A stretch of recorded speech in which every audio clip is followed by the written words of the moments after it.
Dans un hôtel luxueux de la ville, une fillette de 7 ans remarqua quelque chose que personne d'autre n'avait vu. 2 hommes parlaient russe, planifiant quelque chose de terrible, et leurs paroles pouvaient coûter la vie à un puissant homme d'affaires. Courage et innocence, elle décide de le prévenir, sans imaginer que ce geste changerait à jamais leur destin à tous les deux. Mais ce qui a commencé comme un acte de bravoure allait finalement se transformer en une histoire d'amour, de gratitude et de rédemption qui s'étendrait sur des années. Avant d'écouter cette histoire émouvante, n'oubliez pas de vous abonner à la chaîne pour plus d'histoires inspirantes. Le ciel de la capitale se levait d'un dégradé orangé, tandis que Raphaël traversait le hall de l'hôtel Platinum, ajustant sa cravate en soie italienne. À 42 ans, il portait dans son regard la détermination de celui qui a bâti un empire de toutes pièces et qui ne connaît aucune limite. Les employés l'accueillirent avec déférence, habitués à sa présence depuis 3 jours, durant lesquels il négociait un contrat d'1 milliard de dollars avec des investisseurs russes. Raphaël consulta sa montre suisse à son poignet, à 15 minutes pile de la réunion finale qui allait conclure l'affaire la plus importante de sa vie. Son entreprise de construction, Horizon, allait s'étendre à l'international grâce à un investissement qui triplerait ses actifs déjà conséquents. Il sourit, pensant que rien ne pouvait mal tourner ce matin-là. Alors qu'il se dirigeait vers l'ascenseur panoramique, il sentit quelque chose tirer légèrement sur sa veste. Se retournant, il trouva une fillette d'environ 7 ans, aux cheveux bruns attachés en 2 tresses et aux yeux d'un bleu intense, qui le fixait avec une expression d'urgence. « Jeune homme, s'il vous plaît, ne montez pas. » La voix de l'enfant était tremblante, presque suppliante. Raphaël fronça les sourcils, déconcerté par cette approche inattendue. « Comment ça, ne monte pas? Qui es-tu, mon petit? Je m'appelle Sophia. » Elle regarda autour d'elle, comme si elle craignait d'être entendue. « Ces hommes en costume ne sont pas ceux que tu crois. Je les ai entendus parler russe hier soir, pendant qu'ils nettoyaient la salle de conférence. Ils veulent te duper. » Un mélange de surprise et de suspicion s'empara de Raphaël. Était-ce une blague? Ou peut-être la fille était-elle confuse? « Que ça comprends-tu le russe? Comment un enfant pourrait-il... » « Ma grand-mère était ukrainienne, » interrompit-elle, les yeux embués de larmes. « Elle m'a appris à parler avant de partir. Je jouais près de la salle de conférence hier soir, pendant que maman rangeait les chambres. Ils ne m'ont pas vu, mais j'ai tout entendu. » Raphaël hésita. Son instinct d'homme d'affaires lui conseillait de ne pas écouter les histoires à dormir debout, surtout venant d'un enfant. Mais il y avait quelque chose dans la sincérité de ce regard qui le fit s'arrêter. « Qu'as-tu entendu exactement, Sophia? »« Que les papiers sont truqués. Si tu les signes, tu perdras tout ton argent. » Ils en ont beaucoup ri. Sophia baissa encore la voix. Elle disait que ce Brésilien arrogant ne comprendrait même pas ce qui lui arrivait. À ce moment-là, une femme vêtue de l'uniforme bleu marine de l'hôtel s'est précipitée vers nous. « Sophia, combien de fois vais-je devoir te répéter de ne pas déranger les invités ?» Elle prit la main de la jeune fille et se tourna vers Raphaël avec un regard d'excuse. « Pardonnez à ma fille, monsieur. Elle a une imagination débordante. »« Maman, j'essayais juste d'aider, » protesta Sophia. « Vous travaillez ici ?» demanda Raphaël, remarquant le badge qui l'identifiait comme Elena Gouvernance. « Oui, monsieur. Je suis la responsable de l'équipe de nettoyage. Veuillez excuser le désagrément. Cela ne se reproduira plus. » Elena tenta d'éloigner sa fille, visiblement gênée. Raphaël jeta un nouveau coup d'œil à sa montre. Le rendez-vous était dans 10 minutes. Une hésitation le submergea, chose inhabituelle pour un homme réputé pour ses décisions rapides et fermes. Le contrat était pratiquement finalisé, examiné par ses avocats. Mais certains détails n'apparaîtraient qu'aujourd'hui, dans la version finale. « Et si quelque chose était vraiment suspect? Votre fille parle-t-elle russe ?» demanda-t-il, surprenant Elena. « Oui, du côté de ma mère qui est venue d'Ukraine pendant la guerre. Mais monsieur, Sophia invente souvent des histoires et... »« Je ne fais pas d'histoire, maman, » interrompit la fillette, les larmes aux yeux. « C'est vrai. Ils ont parlé d'échanger les rôles à la dernière minute. » Raphaël fit un rapide calcul mental. Repousser la réunion de quelques heures pour vérifier les contrats était une mesure de prudence. Après tout, on ne bâtit pas un empire par naïveté. « Elena, votre fille m'a peut-être rendu un grand service. » Il sortit son téléphone et tapa rapidement un message à son avocat. « J'ai besoin de vous parler en privé plus tard. Où puis-je vous trouver ?» Déconcertée, Elena répondit qu'elle serait au 6e étage demain matin. Raphaël la remercia et partit, appelant aussitôt son avocat. Il demanda qu'il vérifie les contrats et qu'un traducteur indépendant soit présent à la réunion, qui serait reportée à l'après-midi. Sofia regarda l'homme s'éloigner, tenant toujours la main de sa mère. « Il m'a cru, maman », murmura-t-elle soulagée. « Sofia, j'espère que tu n'inventes pas encore des histoires. Je risque de perdre mon travail à cause de ça. » Elena soupira, inquiète, en conduisant sa fille à l'espace service de l'hôtel. Ce qu'aucun d'eux ne savait, c'est que cette brève rencontre dans le hall allait changer à jamais le cours de leur vie. Pendant les heures qui suivirent, Raphaël resta agité dans sa chambre. Il ordonna une vérification approfondie des références des investisseurs russes et demanda la présence d'un expert en contrats internationaux. Quelque chose dans la conviction de cet enfant avait touché son instinct de survie, forgé dans les rues difficiles où il avait grandi avant de bâtir son empire. Le téléphone a sonné à 2 heures précises. C'était son avocat. « Raphaël, tu ne croiras pas ce que nous avons découvert. » La voix à l'autre bout du fil confirmait l'impensable, la version finale du contrat, qui ne serait présentée qu'aujourd'hui, contenait une clause cachée qui faisait de l'entreprise de construction Horizon la seule garante de l'investissement. Si le moindre détail du projet n'était pas respecté, même pour des raisons externes, Raphaël perdrait tout. « Comment n'avons-nous pas vu ça avant ?» demanda Raphaël, incrédule. « Parce que cela n'apparaîtrait que dans la version finale, qui serait remise aujourd'hui pour signature. Il dirait que ce n'est qu'une formalité, chose courante dans les affaires internationales. » Raphaël raccrocha, ressentant un mélange de soulagement et de colère. De toutes ces années dans les affaires, il n'avait jamais été aussi près de tout perdre, et il avait été sauvé par un enfant de 7 ans qui comprenait le russe. Par la fenêtre de l'hôtel, il contemplait la ville de Sao Paulo qui s'étendait à perte de vue. Ses gratte-ciel, sa circulation chaotique, son énergie inépuisable. La ville qu'il avait accueillie à son arrivée sans rien, des décennies auparavant. Il avait bâti un empire, mais vivait seul à son sommet. Sans famille, sans véritables amis, sans aucun lien authentique. À ce moment-là, il a décidé qu'il devait remercier comme il se doit la petite Sofia, et peut-être en savoir plus sur cet enfant extraordinaire et sa mère. 3 jours plus tard, l'hôtel Platinum était en émoi. La nouvelle se répandit rapidement. Les investisseurs russes présumés avaient fui précipitamment le pays après l'annulation des négociations par Raphaël. Une enquête interne révéla que le groupe avait utilisé de faux papiers et tenté des escroqueries similaires dans d'autres pays. Raphaël resta dans sa chambre d'hôtel, observant de loin la routine de l'hôtel, tout en finalisant les détails de son retour dans son appartement-terrasse de Morumbi. L'image de Sofia et de son courageux avertissement resta vivace dans son esprit. Vendredi après-midi, il la remarqua enfin dans le jardin intérieur de l'hôtel, assise seule sur un banc, absorbée par un livre qui semblait trop grand pour ses petites mains. « Lire quoi ?» demanda Raphaël en s'approchant prudemment pour ne pas la surprendre. Sofia leva les yeux avec surprise et un sourire illumina son visage lorsqu'elle le reconnut. « À propos des constellations », elle montra la couverture du livre qui présentait des photographies du ciel nocturne. « Je veux être astronome quand je serai grande, ou peut-être ingénieur en aérospatial. Je n'ai pas encore décidé. » Raphaël rit, ravi par l'ambition de la jeune fille. Ce sont des métiers impressionnants pour quelqu'un d'aussi jeune qui les envisage déjà. « Tu n'es pas allé à la réunion avec ces hommes, n'est-ce pas ?» demanda Sofia en fermant le livre et en le regardant attentivement. « Non, je ne l'étais pas. Grâce à toi. » Raphaël s'assit à côté d'elle. « Comment te remercier de m'avoir épargné un gros problème, Sofia ?» La jeune fille haussa les épaules, comme si son acte de courage était quelque chose de banal. C'était la bonne chose à faire.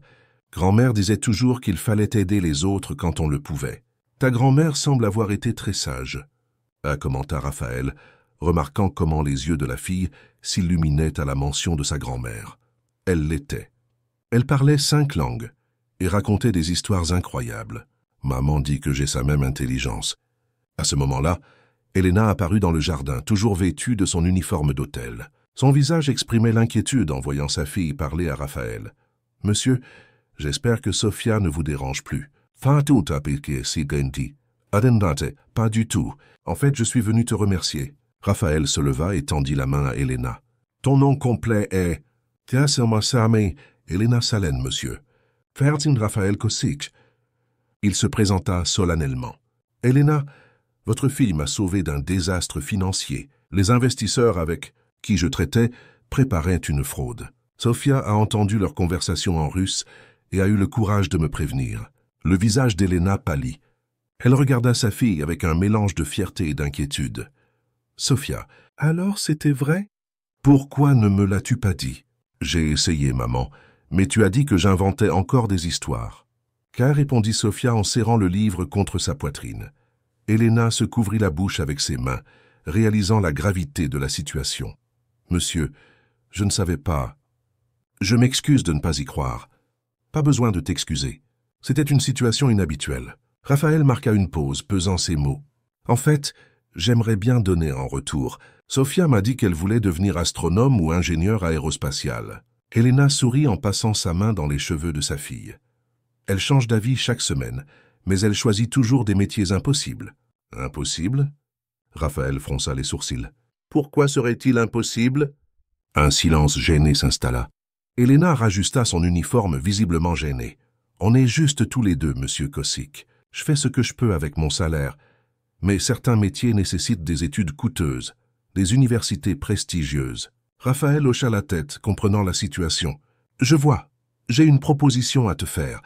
J'aimerais financer les études de Sofia. Les meilleures écoles, des cours de langue, tout ce qu'il faut pour qu'elle puisse poursuivre la carrière de son choix. Elena et Sofia le regardaient, stupéfaites. « Tu plaisantes ?»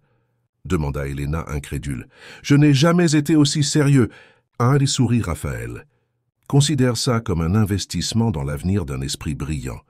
Sans condition, sans engagement. Juste une façon de la remercier de m'avoir empêché de tout perdre. » Sofia sauta du banc, les yeux brillants d'excitation. « Maman, je pourrais aller à l'école avec le labo de sciences, celui qu'on a visité lors des portes ouvertes. » Elena semblait paralysée, déchirée entre la gratitude et la fierté.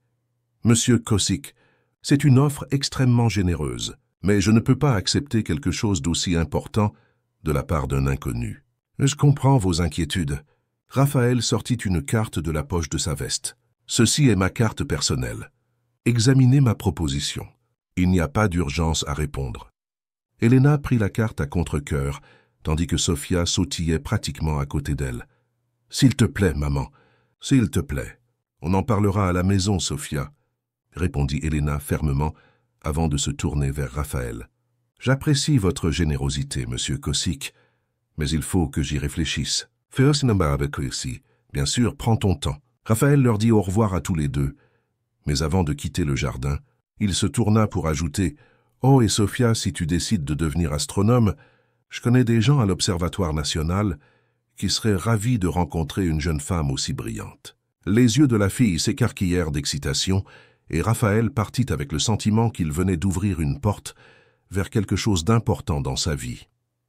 2 jours plus tard, de retour au bureau de l'entreprise de construction Horizon, dans le quartier financier de São Paulo, Raphaël ne pouvait sauter de la tête sa rencontre avec Sofia et sa mère.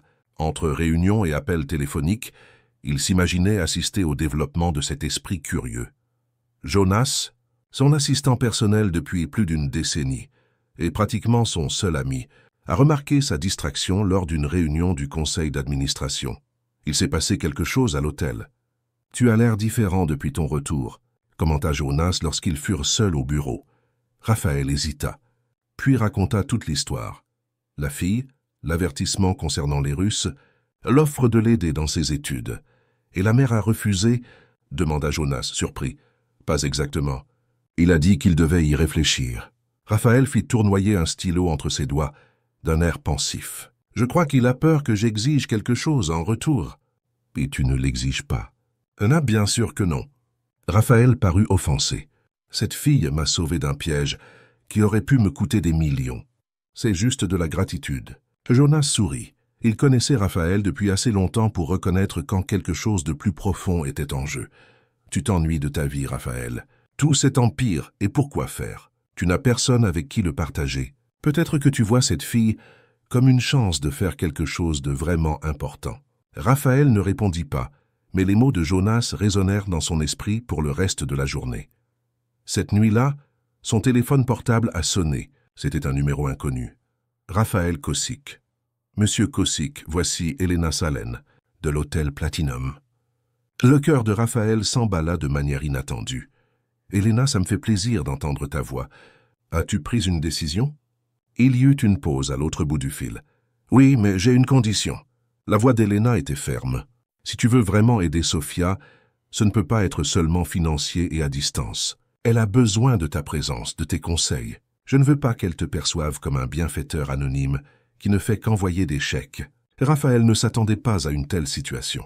Sa vie de travail intense et ses engagements constants laissaient peu de place à l'engagement personnel. « Que proposes-tu exactement, Elena ? Je te propose, si tu veux aider ma fille, de participer pleinement à sa vie. Que tu assistes au spectacle de l'école, que tu l'aides à faire ses devoirs de temps en temps, que tu sois là pour les moments importants. » Et il y eut un long silence. Raphaël entendait sa propre respiration. « Monsieur Kossik, vous êtes toujours là ?» demanda Elena avec hésitation. « Oui, je le suis », répondit finalement Raphaël. « J'accepte ta condition, Elena. Et s'il te plaît, appelle-moi Raphaël. » L'automne teintait São Paulo de teintes orangées, tandis que Raphaël parcourait les rues du quartier de Liberdade au volant de sa Porsche. Il vérifia à nouveau l'adresse sur son GPS et se gara devant un vieil immeuble, bien différent du cadre luxueux auquel il était habitué. Il portait sous le bras un paquet enveloppé dans du papier coloré et tentait de maîtriser son étrange nervosité. C'était la première rencontre officielle avec Sophia et Elena en dehors de l'hôtel. Après 2 semaines de négociations sur les détails de l'accord pédagogique, Raphaël avait mis à profit toutes ses relations pour assurer à Sophia une place au prestigieux Collegio Athénas, réputé pour son excellence scientifique. Le semestre avait déjà commencé, mais un don substantiel au fonds de bourse avait fait exception. Elle prit une profonde inspiration avant de sonner à la porte de l'appartement 402. La porte s'ouvrit et Sophia apparut, portant un tablier fleuri sur son uniforme scolaire, le visage légèrement taché de farine. « Raphaël !» s'exclama-t-elle avec une familiarité qui le surprit. « Maman, il est rentré. On fait des cookies ?» Elena apparut derrière sa fille, s'essuyant les mains sur un torchon. Elle portait un jean simple et un t-shirt blanc, ses cheveux noirs attachés en un chignon décontracté. Raphaël réalisa qu'il ne l'avait jamais vue sans son uniforme d'hôtel et resta un instant sans voix. « Entrez, s'il vous plaît », invita Elena avec un sourire timide. « Désolé pour le désordre, nous n'avons pas beaucoup de place. » L'appartement était petit mais confortable. Des livres occupaient tout l'espace disponible, empilés sur des étagères improvisées. Un canapé usé était recouvert d'une couverture colorée et au mur du salon était accrochée une carte du monde ornée de minuscules inscriptions. « Ce sont les endroits où je voudrais voyager un jour », expliqua Sophia en suivant le regard de Raphaël. « Les rouges sont prioritaires, comme l'observatoire d'Atacama et la station spatiale. » Raphaël sourit en lui tendant le paquet qu'il portait. « Alors peut-être que cela sera utile pour vos projets. » Sophia a déchiré avec enthousiasme le papier d'emballage, révélant un télescope compact de haute qualité. Un vrai télescope. Ses yeux brillèrent d'excitation. « Maman, regarde! Maintenant, je peux observer Jupiter depuis notre terrasse. » Elena lança un regard légèrement réprimandé à Raphaël. « C'est très gentil, mais tu n'étais pas obligé, c'est juste un cadeau. » L'interrompit-il doucement. « Cela n'a rien à voir avec notre accord concernant son éducation. » L'arôme des biscuits fraîchement cuits emplit la pièce lorsque la minuterie de la cuisine sonna. Sophia se précipita pour les sauver, laissant les adultes seuls dans le salon. « Elle est ravie de sa nouvelle école », commenta Elena, brisant le silence gêné. « Elle a passé l'examen hier et était ravie d'apprendre qu'elle aurait des cours d'astronomie. »« Et toi, comment vas-tu » demanda Raphaël, remarquant les cernes sous ses yeux. « Je m'adapte », soupira Elena. « Ce n'est pas facile d'accepter de l'aide, surtout de quelqu'un que je connais à peine. Mais je vois combien Sophia est heureuse à l'idée de recevoir l'éducation dont j'ai toujours rêvé pour elle. » Raphaël hocha la tête, comprenant la fierté et l'hésitation de la femme qui élevait seule une fille si spéciale. « Je tiens à ce que vous sachiez que je prends votre situation au sérieux. J'ai l'intention d'être présent dans la vie de Sophia, et pas seulement financièrement. » « C'est pour ça que tu es là aujourd'hui. »« Oui, je veux découvrir votre monde, comprendre comment je peux vraiment vous aider. » Sophia est revenue avec un plateau de biscuits en forme d'étoile, interrompant la conversation. « Goûte en un, je l'ai fait spécialement pour toi, » proposa-t-elle. Fièrement. Raphaël accepta un biscuit, surpris par le goût. « C'est délicieux. » Je ne savais pas que tu étais aussi chef. Maman m'apprend. Elle fait les meilleurs gâteaux du monde. Elle travaillait dans une boulangerie avant de fonder l'hôtel. Elena rougit légèrement. C'était juste un travail à temps partiel pendant mes études. Qu'étudiais-tu? Demanda Raphaël, réalisant qu'il en savait très peu sur elle. Architecture. J'ai fait 3 ans, mais les choses se sont compliquées à la naissance de Sophia. Un bref silence régna dans la pièce, chargé d'histoires inédites. Et le père de Sophia, Raphaël regretta la question dès que les mots lui furent échappés. Le visage d'Elena se durcit presque imperceptiblement. Cela ne fait pas partie de notre vie. Sophia est intervenue, sauvant le moment gênant. Je peux montrer ma chambre à Raphaël, maman? Je veux qu'il voie ma collection de minéraux. Elena hocha la tête, et Raphaël se retrouva bientôt tiré par sa petite main vers une pièce minuscule mais remarquablement organisée. Une étagère présentait des dizaines de pierres soigneusement étiquetées, et le plafond était décoré d'étoiles fluorescentes formant des constellations précises. « Tu as fait ça toi-même » demanda Raphaël en désignant le ciel artificiel. « Oui, j'ai utilisé un livre d'astronomie de la bibliothèque pour le positionner exactement comme dans l'hémisphère sud, » expliqua fièrement Sophia. « C'est la croix du sud, et voilà Orion. » Tandis que Sophia parlait des constellations avec la fluidité d'un professeur d'université, Raphaël sentit une étrange émotion monter en lui. C'était un enfant extraordinaire, vivant dans des conditions modestes, mais entouré de savoir et d'amour, tellement différent de sa propre enfance privilégiée, mais émotionnellement stérile. Le reste de l'après-midi se déroula étonnamment agréablement. Raphaël aida Sophia sur un projet scientifique, impressionné par la rapidité avec laquelle elle assimilait les informations. Elena, initialement réservée, se détendit peu à peu en constatant leur interaction authentique. Alors que le ciel commençait à s'assombrir, Raphaël réalisa qu'il avait passé des heures là-bas, complètement inconscient de vérifier ses emails ou de passer des appels professionnels, ce qui était impensable dans sa routine habituelle. « Reviens vendredi pour qu'on puisse observer Jupiter au télescope », demanda Sophia, alors que Raphaël s'apprêtait à partir. « La visibilité sera parfaite, d'après l'application d'astronomie. » Raphaël regarda Elena, cherchant son approbation. « Si ta mère ne s'en soucie pas, de rien, » répondit Elena, son sourire atteignant à peine ses yeux prudents. « Mais apporte le dîner cette fois. La cuisine n'est pas comprise dans le prix. » Raphaël rit, appréciant l'humour subtil. « Marché conclu. »« Des préférences ?»« Ah, pizza !» s'exclama Sophia. « Ce sera une pizza », confirma Raphaël en lui disant au revoir. En rentrant à son penthouse à Morambi, il se sentit inexplicablement plus léger. Le contraste entre son appartement luxueux, avec sa vue panoramique sur la ville, et la petite maison douillette qu'il venait de visiter, le fit s'interroger sur ses propres choix de vie. Ce soir-là, pour la première fois depuis des années, Raphaël n'ouvrit pas son ordinateur portable pour consulter ses emails avant de se coucher. Il prit plutôt un livre d'astronomie de base qu'il avait acheté au retour. S'il devait observer Jupiter vendredi, il devait se préparer aux inévitables questions de Sophia. Vendredi, comme promis, Raphaël arriva à 19h précise avec 3 boîtes de pizza et un livre sur les femmes astronautes trouvé dans une librairie. Le sourire radieux de Sophia en l'accueillant lui envoya une chaleur inattendue. La nuit d'observation astronomique sur la petite terrasse du bâtiment dura des heures.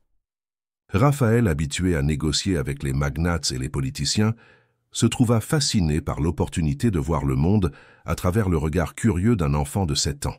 « Tu vois, ce sont les lunes de Jupiter », s'exclama Sophia en ajustant le télescope. « Io, Europe, Ganymède et Callisto », découverte par Galilée en 1610.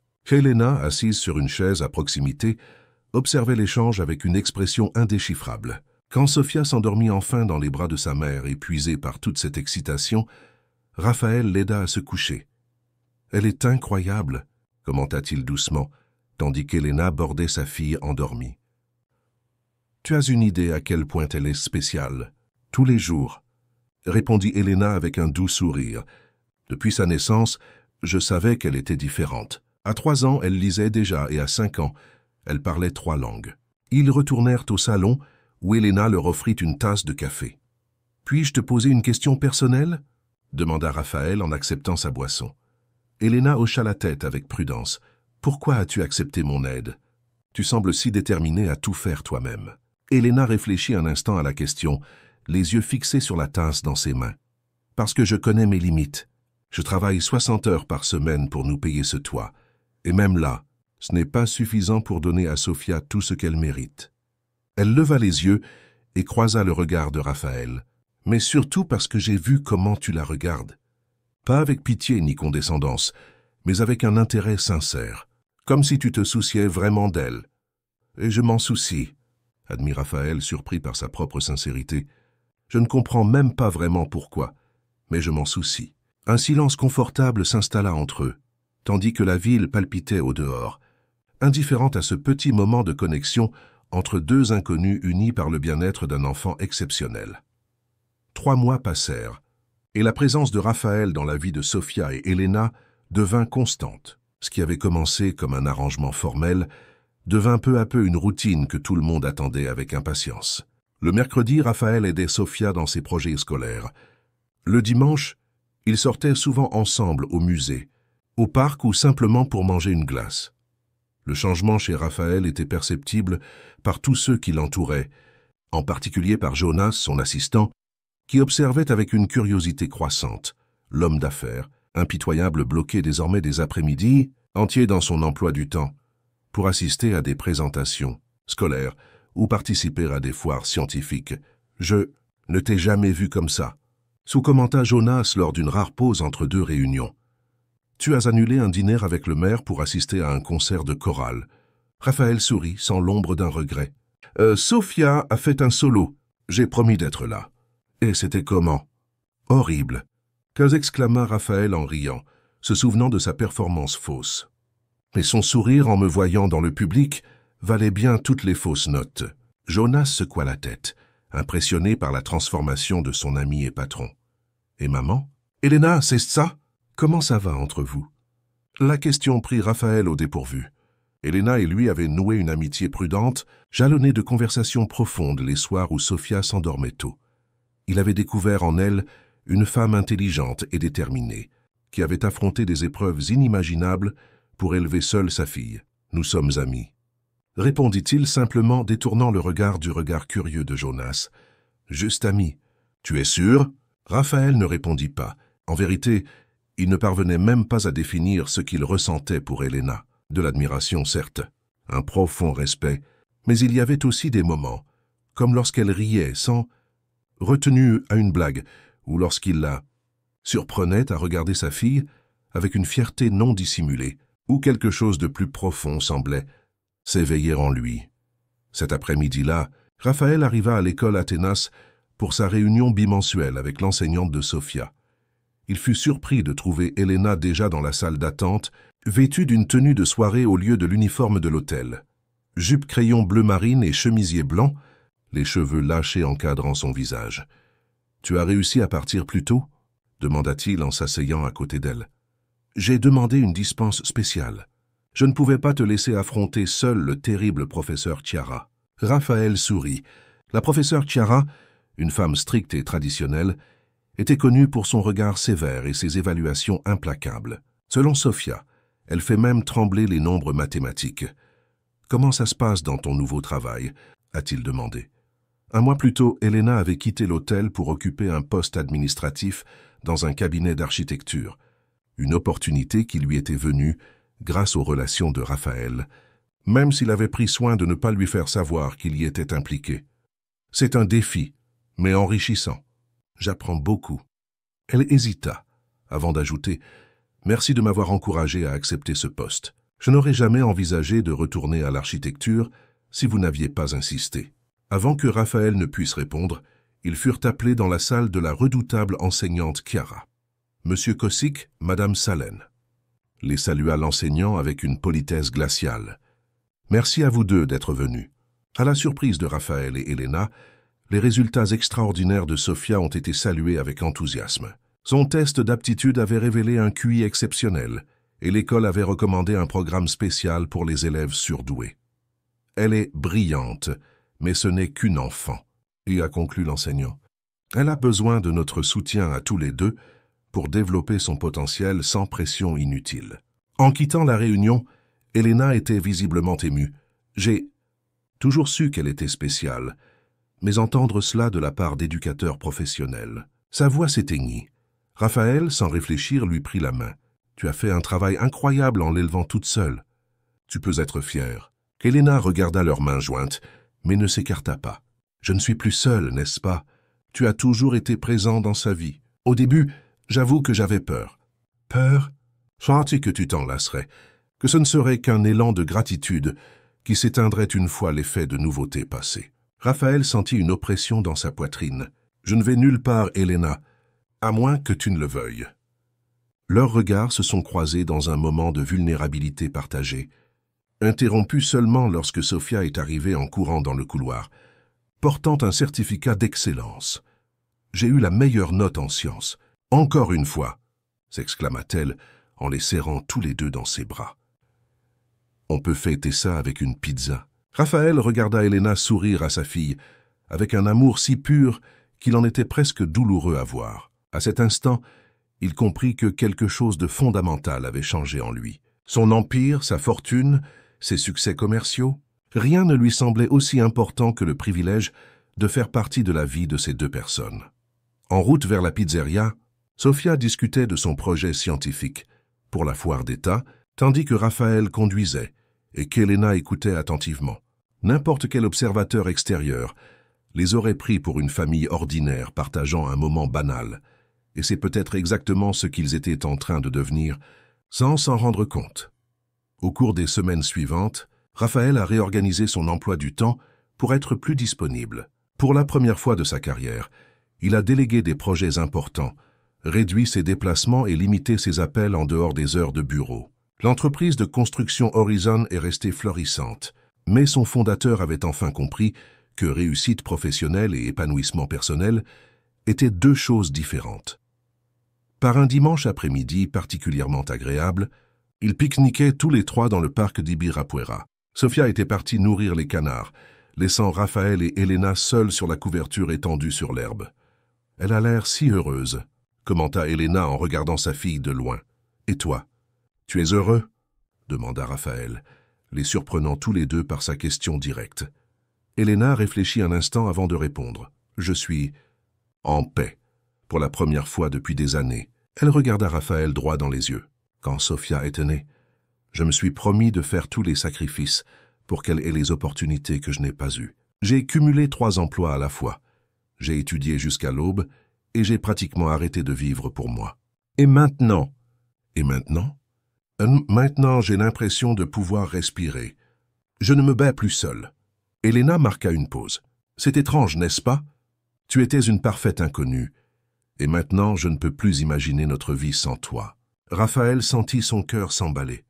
En 42 ans, il avait bâti un empire immobilier de toutes pièces, négocié des contrats de plusieurs milliards de dollars et traversé les crises économiques sans sourciller. Pourtant, rien ne l'avait préparé à la vulnérabilité qu'il ressentait à cet instant. « Hélène, Maman, Raphaël, regarde ce que j'ai trouvé !» interrompit Sophia en courant vers lui, quelque chose dans les mains. C'était une plume bleue foncée, probablement celle d'un paon des jardins du parc. L'instant s'était dissipé, mais quelque chose avait subtilement changé entre eux. Ce soir-là, lorsque Raphaël les avait déposés chez eux, Helena l'avait invité à prendre un café, un rituel devenu rituel entre eux. « Sophia donne un spectacle à l'école la semaine prochaine. » A-t-elle commenté en préparant les gobelets? Une pièce sur le développement durable. « Elle joue une scientifique qui sauve l'Amazonie. Je ne le raterai pour rien au monde. » répondit Raphaël, s'appuyant contre le comptoir de la cuisine, observant les mouvements précis d'Helena. Je pensais... Elle hésita, évitant son regard. On pourrait peut-être dîner plus tard. Juste tous les deux. Raphaël se sentit soudain essoufflé, comme s'il avait oublié comment respirer. J'aimerais vraiment ça. Réussit-il à répondre, en essayant de garder une voix décontractée. Quand leurs regards se croisèrent enfin, une profonde et silencieuse s'établit entre eux. Une compréhension mutuelle. Ils étaient à l'aube de quelque chose de nouveau, de quelque chose qui pouvait tout changer. Ce soir-là, en rentrant chez lui, Raphaël réalisa qu'il ne savait plus où sa vie s'arrêtait et où la leur commençait. D'une manière ou d'une autre, à un moment donné, ils étaient devenus irrémédiablement liés. Et pour la première fois de sa vie d'adulte, La perspective d'un engagement affectif ne le terrifiait pas. Au contraire, cela lui semblait l'étape la plus naturelle du monde. Le dîner en tête-à-tête qui a suivi la prestation de Sofia a marqué une étape importante dans la relation de Raphaël et Elena. Au restaurant, au bord du fleuve Pineiros, tandis que les lumières de la ville se reflétaient sur l'eau, ils ont parlé comme jamais auparavant. Non pas de Sofia ni du travail, mais de rêves profondément ancrés, de peurs secrètes et d'espoir pour l'avenir. Pour la première fois, Elena a évoqué son enfance dans la campagne du Minas Gerais et son arrivée à São Paulo à 18 ans, déterminée à étudier l'architecture contre la volonté de ses parents conservateurs. Raphaël, à son tour, a révélé des aspects de lui-même qu'il avait cachés au monde. Il a parlé de son père autoritaire qui n'avait jamais approuvé ses choix, des années de lutte pour prouver sa valeur, de la solitude au sommet qu'il avait récemment commencé à reconnaître. « Je n'en ai jamais parlé à personne », admit-il en regardant le vin dans son verre. « Même pas avec Jonas, qui me connaît depuis plus de 10 ans. » Elena l'étudiait avec ce regard qui semblait voir au-delà des apparences. « Pourquoi tu me le dis maintenant ?»« Parce qu'avec toi. » Raphaël hésita, cherchant les mots justes. « Avec toi, je n'ai pas besoin d'être l'homme d'affaires prospère, celui que tout le monde attend de moi. Je peux simplement être moi-même. » Lorsqu'il la reconduisit chez elle, il y eut un instant d'hésitation à la porte de l'appartement, un silence chargé de possibilités. Raphaël s'approcha lentement, laissant à Elena le temps de reculer si elle le souhaitait. Mais elle ne le fit pas. Leur premier baiser fut doux, presque respectueux, comme s'ils comprenaient tous deux l'importance du seuil qu'ils franchissaient. « Bonsoir, Elena » murmura-t-il en s'écartant respectueusement. « Bonsoir, Raphaël » répondit-elle, ses yeux brillants d'un mélange d'émotions qui reflétaient les siennes. Les jours qui suivirent apportèrent une nouvelle dimension à leur relation, même s'ils restèrent discrets en présence de Sofia. Cependant, la jeune fille, dotée d'une grande perspicacité, remarqua bientôt les subtils changements, les regards prolongés, les sourires échangés, la façon dont les adultes semblaient graviter l'un vers l'autre, même dans une pièce spacieuse. Un dimanche après-midi, alors qu'ils regardaient tous les trois un film dans le salon de l'appartement, Sofia déclara soudain « Vous devriez vous marier ». Elena s'est étouffée avec le thé qu'elle buvait, tandis que Raphaël se figeait, la main suspendue en route vers le bol de pop-corn. « Sofia » gronda Elena, le visage rouge de gêne. « Quoi ? On voit bien que vous vous appréciez. Et Raphaël fait déjà presque partie de la famille. » La fille haussa les épaules avec la logique implacable des enfants. Et puis, ce serait bien d'avoir un père. Un silence gêné remplit la pièce, rapidement dissipé lorsque Raphaël, retrouvant son calme, traita la situation avec humour. « Eh bien, cela a certainement mis fin à toute tentative de subtilité de ma part, » commenta-t-il, faisant sourire Elena malgré son embarras. Plus tard, alors que Sofia était déjà au lit, ils ont parlé de l'incident. « Désolé pour son commentaire », dit Elena assise à côté de Raphaël sur le petit canapé. Parfois, elle n'a aucun filtre. Ça ne m'a pas dérangé. Raphaël prit la main d'Elena dans la sienne. « En fait, j'ai beaucoup pensé à nous. »« Moi aussi. Thé. » Elena hésita. « Tout va si vite, Raphaël. Il y a 6 mois, tu étais un parfait inconnu, et maintenant... »« Non, je fais presque partie de la famille maintenant. » a-t-il ajouté, citant Sofia avec un sourire. « Santimes, ça te fait peur. »« Un peu, » admit-elle. « Je ne suis pas naïve. Nous venons de mondes complètement différents. Tu es un homme d'affaires millionnaire et moi, tu es la femme la plus extraordinaire que j'ai jamais rencontrée. » L'interrompit Raphaël. « Et je ne veux rien entendre de différences sociales ou économiques. Ce que je ressens pour toi, pour vous deux, n'a rien à voir avec ça. » Elena sourit, le scepticisme dans ses yeux s'adoucissant. « Allons-y doucement, » suggéra-t-elle. Un jour à la fois, Raphaël accepta, même s'il savait au fond de lui que sa décision était déjà prise. Elena et Sofia étaient devenues son foyer, son centre de gravité. Il ne pouvait plus imaginer la vie sans elle. Les semaines se sont transformées en mois, et leur relation s'est épanouie, malgré les inévitables différences culturelles et sociales. Raphaël, habitué aux milieux riches et privilégiés, a trouvé une authenticité rafraîchissante dans le monde d'Elena. Elena, à son tour, a dû surmonter de profondes insécurités pour accepter que quelqu'un comme Raphaël puisse l'aimer véritablement pour ce qu'elle était. L'équilibre délicat qu'il avait construit a cependant été ébranlé un mercredi matin, lorsque Raphaël a reçu un appel urgent de Jonas alors qu'il assistait à un événement à l'école de Sofia. « Nous devons parler maintenant », a dit la voix de Jonas d'une voix tendue. « J'assiste à la présentation de Sofia. Est-ce que ça peut attendre plus tard cet après-midi ?»« Oh, non, tu ne peux pas.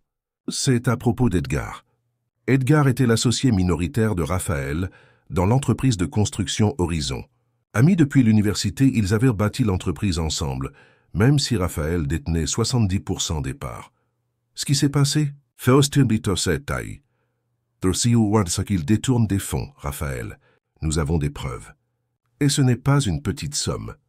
Raphaël sentit son sang se glacer. Combien? Près de 12 millions. Le monde sembla ralentir momentanément. Edgar n'était pas seulement un partenaire commercial, mais un ami que Raphaël considérait presque comme un frère. La trahison le blessa profondément.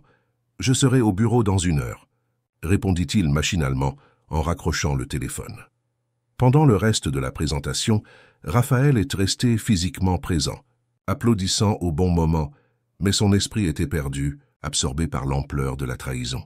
À la fin de la présentation, il a rapidement expliqué à Elena qu'une urgence s'était produite au travail et qu'il devait partir. « Il s'est passé quelque chose de grave ?» demanda-t-elle, inquiète de sa pâleur soudaine. « C'est juste une question d'affaires. Je te rappelle plus tard. » Au bureau, Jonas et l'équipe juridique ont présenté des preuves irréfutables. Edgar avait créé des sociétés écrans pour surfacturer les contrats et détourner des fonds de l'entreprise de construction. Le stratagème était sophistiqué et fonctionnait depuis au moins 8 mois. « Quelles sont nos options ?» demanda Raphaël, sa voix maîtrisée masquant la tempête émotionnelle qui le submergeait. « Juridiquement, nous avons un dossier solide, » a répondu l'avocat principal. « Nous pouvons engager des poursuites pénales qui aboutiront certainement à son arrestation. » Raphaël passa la main dans ses cheveux, dévasté par cette perspective. Edgar avait une femme et 3 jeunes enfants. « Je veux un temps de réflexion. N'agissez pas jusqu'à nouvel ordre. » Cette nuit-là, Raphaël annula ses plans avec Elena et Sofia, s'isolant dans son appartement avec une bouteille de whisky. Il ne répondit ni aux appels ni aux messages. La douleur de la trahison se mêlait à un dilemme moral dévorant. Justice ou clémence? Les affaires étaient les affaires, mais comment pouvait-il envoyer en prison quelqu'un qu'il considérait comme un membre de sa famille? Après 3 jours de silence, Elena se présenta à son appartement, inquiète. Le portier, qui la connaissait déjà, la laissa entrer. « Ça va ?» demanda-t-elle, le trouvant assis dans le noir, regardant par la fenêtre la ville illuminée. Raphaël ne répondit pas immédiatement. Il désigna simplement la chaise à côté de lui. « Mon associé, mon ami de 20 ans a volé des millions à l'entreprise, » dit-il finalement d'une voix rauque. « Et maintenant, je dois décider de son sort. » Elena l'écouta attentivement, tandis qu'il lui expliquait la situation. La trahison, les preuves, les options juridiques, le conflit interne entre la vengeance et la compassion. « Que ferais-tu » demanda-t-il finalement. Elena réfléchit un long moment avant de répondre. « Quand Sofia avait 4 ans, ma collègue m'a volé de l'argent dans mon portefeuille, l'équivalent de 3 mois d'économie que j'avais mise de côté pour ses fournitures scolaires. » Elle marqua une pause, se souvenant. « Je l'ai prise en flagrant délit. Elle pleurait, disant que son fils était malade et avait besoin de médicaments. « Et qu'as-tu fait ?» Je lui ai laissé l'argent, mais j'ai exigé qu'elle me rembourse en petits versements dès qu'elle le pourrait. Elle ne m'a plus jamais regardé dans les yeux par honte, mais elle m'a remboursé intégralement en 1 an. » Raphaël réfléchit à l'histoire. « Suggérez-vous que je lui offre une chance de réparation ? Je suggère que la vengeance apporte rarement la paix, et que parfois pardonner est plus difficile et aussi plus noble que punir. » Elena prit la main de Raphaël. « Mais la décision t'appartient. Toi seul connais la profondeur de cette amitié, et si elle mérite une seconde chance. » Ils ont discuté jusqu'à l'aube, explorant non seulement le dilemme immédiat, mais aussi des questions plus profondes sur les valeurs, les principes et le genre d'homme que Raphaël voulait être. Lorsque le soleil s'est levé, teintant le ciel de São Paulo de rose et d'or, il avait pris sa décision. Lundi, Raphaël a confronté Edgar lors d'un entretien privé. Il a présenté les preuves et a vu son déni initial se transformer en aveux accablants, son ami comprenant qu'il n'y avait aucune issue. « Pourquoi ?» demanda Raphaël. La seule question qui comptait vraiment. Edgar, dévasté, expliqua ses problèmes financiers cachés par l'orgueil, ses investissements ratés, ses dettes qui s'accumulaient et la peur de tout perdre. Il savait que ce n'étaient pas des excuses, mais des raisons humaines à un terrible échec. « Et maintenant » demanda Edgar, défait. « Vais-je aller en prison ?» Raphaël regarda avec envie l'homme qui était son ami depuis 2 décennies. « Non, mais vous rendrez chaque centime avec les intérêts. Vous céderez vos parts dans l'entreprise et vous lancerez un programme d'intégrité professionnelle pour les jeunes entrepreneurs afin de vous racheter. » Edgar leva les yeux avec incrédulité. « Pourquoi ? Pourquoi ne pas me dénoncer à la police ?» Raphaël pensait à Elena, à sa sagesse tranquille, à la façon dont elle l'avait aidé à trouver la clarté au milieu de la tempête émotionnelle. « Parce que j'ai appris récemment que parfois, le pardon, même s'il est plus difficile, est le chemin qui nous permet d'avancer sans le poids du ressentiment. » Il marqua une pause. « Je ne fais pas ça seulement pour toi, mais aussi pour moi. » Ce soir-là, lorsqu'il annonça sa décision à Elena, elle le serra longuement dans ses bras sans un mot. Ce n'était pas nécessaire. Dans ce silence partagé, ils comprirent tous deux que quelque chose de profond s'était solidifié entre eux. Une confiance et un partenariat qui transcendaient l'amour. Le printemps est arrivé à São Paulo, avec une explosion d'épais jaunes et violets colorant les avenues. Pour Sofia, aujourd'hui âgée de 8 ans après son anniversaire le mois précédent, c'était la meilleure période de l'année, non seulement pour les couleurs, mais aussi parce que le ciel dégagé offrait des nuits parfaites pour les observations astronomiques. Lors d'une de ces soirées, ils se retrouvèrent tous les 3 à l'observatoire de l'USP, où Raphaël avait obtenu un accès privilégié grâce à ses contacts. Sofia, vêtue d'un t-shirt imprimé du système solaire, un cadeau de Raphaël, contenait à peine son excitation, tandis qu'ils attendaient à leur tour devant l'énorme télescope professionnel. « Il est bien plus puissant que le mien », expliqua-t-elle d'un ton scientifique. « On peut même voir des galaxies lointaines. » Helena souriait en voyant sa fille, et Raphaël partageait un enthousiasme sincère. Ces derniers mois, leur relation avait évolué, allant au-delà de la simple gratitude initiale, voire du mentorat. Raphaël était devenu une présence constante et fiable, une figure paternelle à tous égards, sauf au nom. « Regarde, maman !» cria Sofia quand ce fut son tour au télescope. « C'est la nébuleuse d'Orion. » Alors qu'Helena se penchait pour observer le phénomène céleste, Raphaël échangea un regard entendu avec l'astronome en charge de l'observatoire, qui hocha discrètement la tête. « J'ai une surprise », annonça Raphaël en retournant au jardin. « Le docteur Mendes a accepté de nous montrer quelque chose de spécial. » Ils se sont dirigés vers une zone restreinte, où un télescope plus petit mais ultra-moderne était positionné sous le ciel étoilé. C'est l'un des télescopes d'observation les plus avancés, qu'a expliqué le docteur Mendes en ajustant les coordonnées sur un écran numérique. Ce que nous allons observer est très rare. Une étoile qui vient d'être officiellement nommée. Les yeux de Sofia s'écarquillèrent. Nominée ? Qu'est-ce que tu veux dire ? Eh bien, a poursuivi le scientifique, bien que la plupart des étoiles n'aient que des désignations numériques pour le catalogage, certaines peuvent recevoir des noms officiels enregistrés auprès de l'Union astronomique internationale. « Et quel est le nom de cette étoile ?» demanda Helena, intriguée par ce mystère. Le docteur Mendes sourit et s'écarta pour laisser Sofia prendre son temps. « Voyez par vous-même, les coordonnées sont programmées. » Sofia s'approcha du télescope et ajusta la mise au point, suivant les instructions de l'astronome. Le scientifique lui remit ensuite un certificat encadré. « Qu'est-ce que c'est ?» demanda Sofia en examinant le document officiel portant le logo de l'UAI. « C'est le nom de l'étoile que tu viens d'observer, » expliqua Raphaël, la voix soudain tremblante. « Elle s'appelle Sofia. » La jeune fille regarda avec incrédulité le certificat, Raphaël puis le télescope. « Tu m'as acheté une étoile ? Je ne l'ai pas vraiment cru, » expliqua Raphaël en s'agenouillant à sa hauteur. « J'avais fait un don au programme de recherche astronomique de l'USP, et ils ont soumis le nom à l'enregistrement officiel. C'est une jeune étoile brillante et pleine de potentiel, tout comme toi. » Sofia serra Raphaël fort dans ses bras, des larmes de joie ruisselant sur son visage. Helena observa la scène, émue lorsque Raphaël lui tendit la main, l'invitant à se joindre à eux. Tous 3 restèrent ainsi un long moment, sous le ciel étoilé où brillait désormais une étoile nommée Sofia. Ce que la jeune fille ignorait, c'est que cette nuit-là lui réservait une seconde surprise. Sur le chemin du retour, Raphaël lui suggéra un détour pour lui montrer un bien immobilier en construction, un parc résidentiel écologique en périphérie de la ville. « Je dois vérifier l'avancement des travaux », expliqua-t-il en quittant la zone urbaine. « Ah, tu veux passer vite ?» Sofia s'est endormie sur la banquette arrière pendant le trajet. À leur arrivée, Raphaël les a conduits sur un chemin privé qui débouchait sur une clairière illuminée par une douce lumière.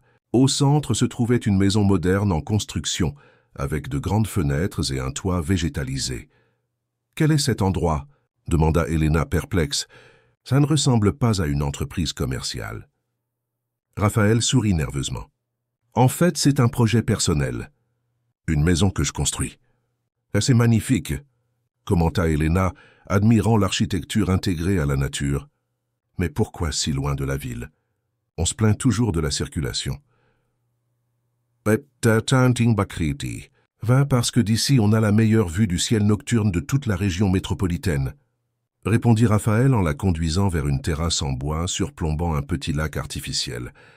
Aucune pollution lumineuse, parfait pour les observations astronomiques. La compréhension commença à apparaître sur le visage d'Elena. Raphaël.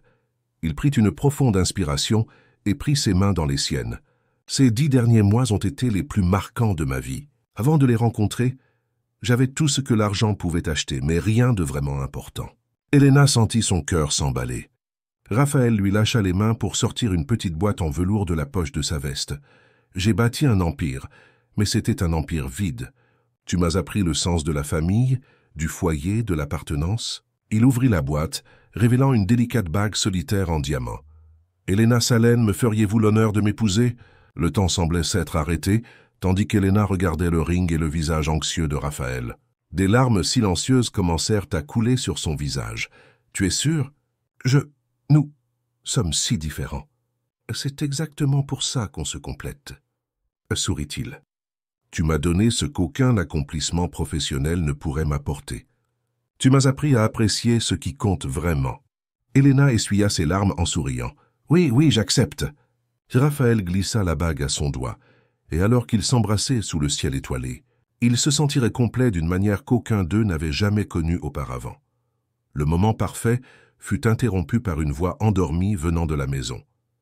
Que se passe-t-il? Pourquoi sommes-nous dans une maison au milieu des bois? Sofia s'était réveillée et les observait avec curiosité, en se frottant les yeux pour chasser le sommeil.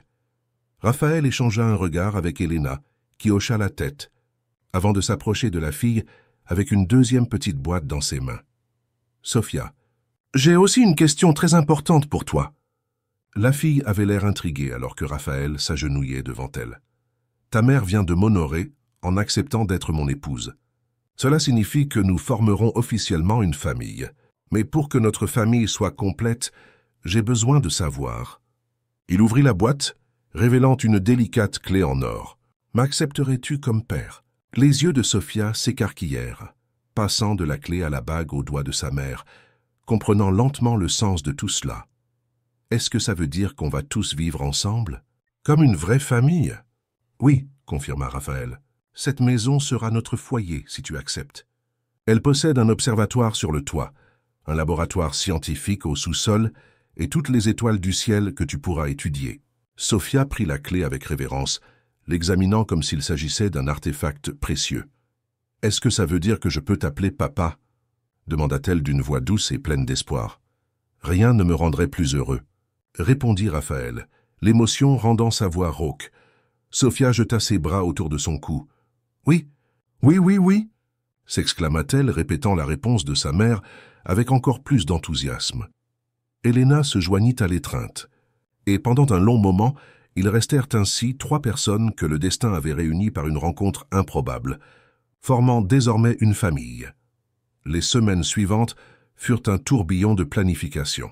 Elena, réticente à renoncer à sa nouvelle indépendance, insista pour conserver son emploi, malgré l'impact évident que le mariage aurait sur sa situation financière. Raphaël respecta sa décision, admirant encore plus sa détermination. La nouvelle des fiançailles a suscité des réactions mitigées dans l'entourage social et professionnel de Raphaël. Certains collègues ont exprimé une joie sincère pour lui, tandis que d'autres ont à peine caché leur surprise, voire leur désapprobation, à l'idée que cet homme d'affaires prospère épouse une ancienne employée d'hôtel, mère célibataire et d'origine modeste. Les gens parlent, commenta doucement Jonas lors d'une réunion. Ils disent qu'elle ne s'intéresse qu'à ton argent. Raphaël rit, sans la moindre trace d'inquiétude. Elena a refusé ma proposition de voiture neuve la semaine dernière, prétextant que sa vieille Uno fonctionnait encore parfaitement. Je pense qu'elle serait la pire croqueuse de diamants de l'histoire. Les rumeurs et les spéculations finirent cependant par parvenir aux oreilles d'Elena, provoquant une tension inattendue. Un soir, après avoir couché Sofia, elle confronta Raphaël à ses inquiétudes. « Est-ce que je ruine ta réputation ?» demanda-t-elle sans détour, assise sur le balcon de l'appartement qu'ils allaient bientôt quitter. « Tes amis, tes associés, ils me voient comme une opportuniste. » Raphaël lui tenait fermement les mains. Ceux qui comptent vraiment connaissent la vérité. Le reste n'est que du bruit. Et si je fais une erreur? Et si je réalise que je n'appartiens pas à ton monde? Elena, dit Raphaël doucement, tu es déjà mon monde. Et la seule opinion qui compte pour moi est la tienne, et celle de Sofia. Elle sourit, mais l'insécurité persistait dans ses yeux. J'ai peur, Raphaël. J'ai peur de ne pas être à la hauteur. Ça, si tu es plus que suffisante. Tu es extraordinaire. Il la serra dans ses bras. Et si quelqu'un ne le voit pas, c'est son problème, pas le tien. La conversation a temporairement apaisé les inquiétudes d'Elena, mais les semaines suivantes ont apporté un nouveau défi. Un défi qui allait tester la profondeur de l'engagement de Raphaël envers la famille qu'il était sur le point de créer. 2 mois avant le mariage, l'entreprise de construction Horizon a reçu une proposition qui changerait le cours de n'importe quelle entreprise du secteur. Le plus grand conglomérat d'ingénierie d'Europe a exprimé son intérêt pour acquérir une participation majoritaire dans l'entreprise de Raphaël, offrant une somme qui inciterait tout homme d'affaires sérieux à considérer l'offre. La réunion avec les dirigeants européens s'est tenue au siège social de l'entreprise de construction, au 28e étage d'un immeuble vitré de l'Avenida Paulista. Raphaël a écouté attentivement le PDG du groupe, un Suisse au visage austère nommé Müller, détailler la proposition. Au-delà de l'intérêt financier, conclut Müller, nous vous offrons la présidence de nos opérations en Amérique latine.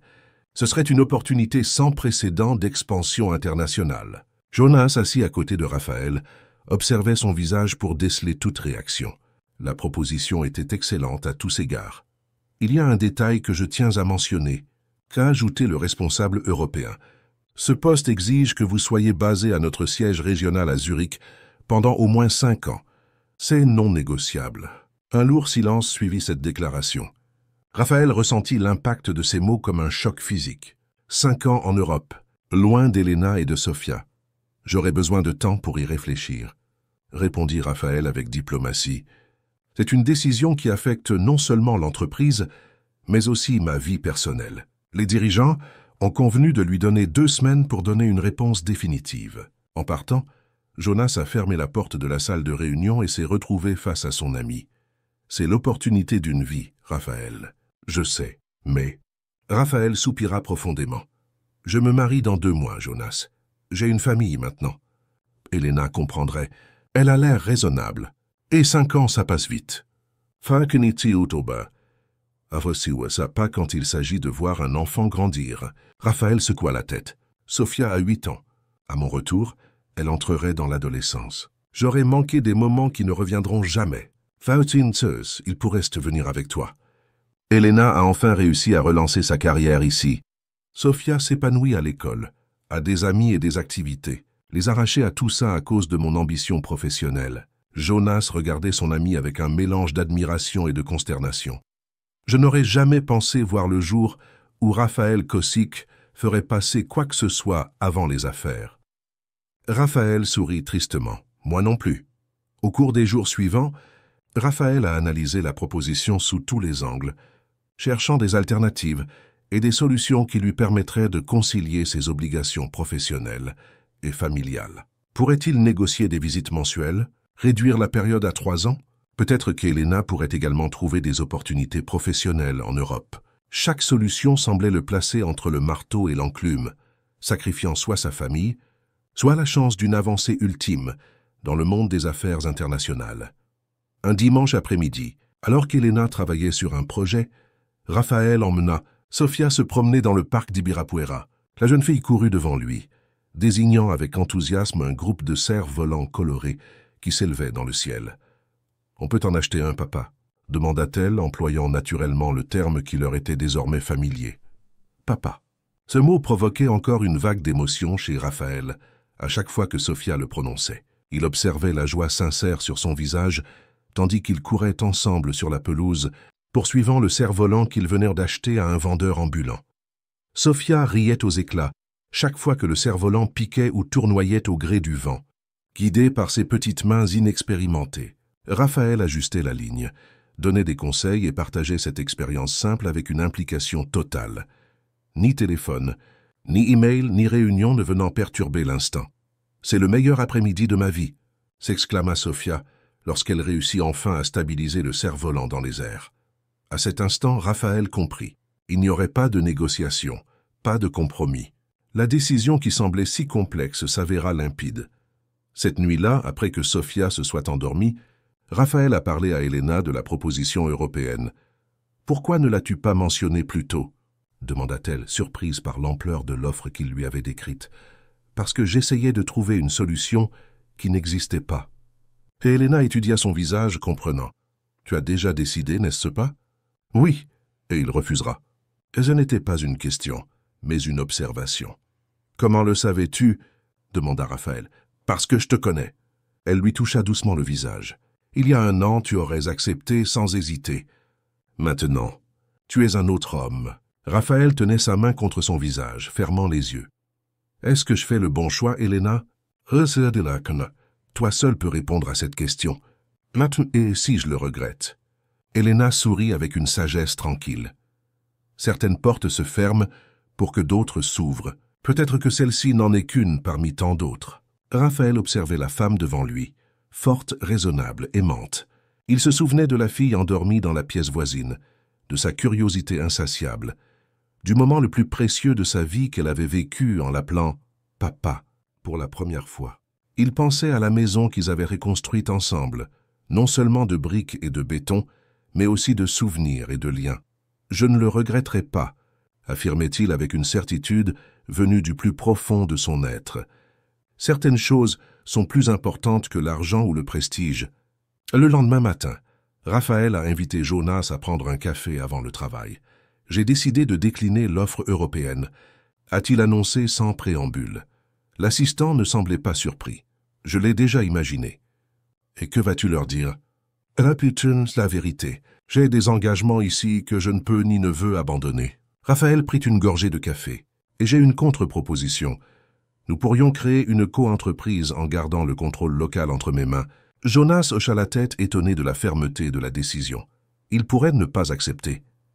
Ensuite, Yuwa, nous suivrons notre propre chemin. Horizonte est solide. Nous avons des projets pour les 3 prochaines années. Nous n'avons pas plus besoin d'eux qu'ils n'ont besoin de nous. Les actionnaires s'interrogeront. Certains membres du conseil d'administration aussi. Raphaël haussa les épaules, avec une sérénité qui le surprit lui-même. Qu'il se posa la question. C'est mon entreprise, ma vie, mon choix.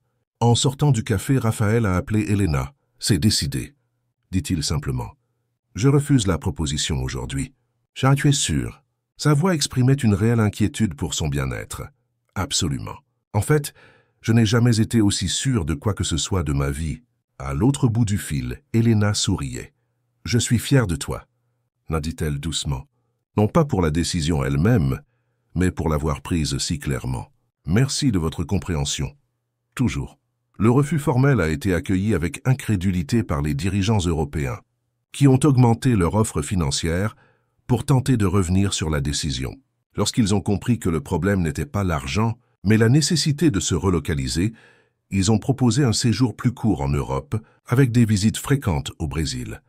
Fidèle à sa position, Raphaël a présenté sa contre-proposition de partenariat sans transfert de contrôle. Après une semaine d'intenses négociations, les parties sont parvenues à un accord qui, bien que moins rentable à court terme, préservait l'autonomie de l'entreprise de construction Horizon et permettait à Raphaël de rester au Brésil. Jonas plaisantait en disant que Raphaël avait laissé des milliards sur la table, par sentimentalité. Mais dans les yeux de son ami, le respect était renouvelé. Les choix difficiles révèlent le caractère d'un homme, et le choix de Raphaël était sans équivoque. Il avait choisi l'amour plutôt que le pouvoir et l'argent.